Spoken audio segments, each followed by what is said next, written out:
Good morning. Ayan, namamasyal ako sa aking likod bahay. Ang gaganda na ng aking mga plantitas. Ayun, umabot na sa bubong. Ganda, no? Ganda, no? Diyos ko, kailangan ko na naman magkulay ng hair. Namumuti na. Tapos, ayan, no? Meron pa ako ditong arko. Na ganyan. Akala nyo, cute. Ayan na yung mga halaman ko na yan, oh.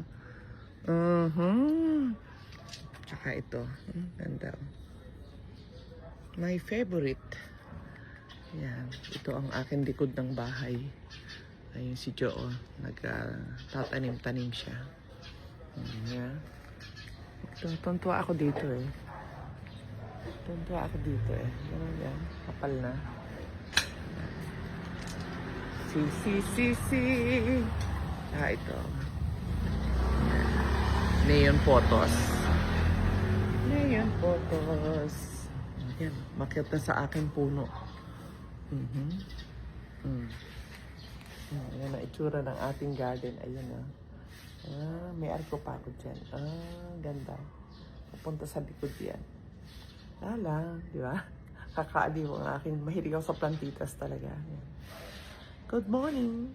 Magkakape na ako. Umikot lang ako sa milit at check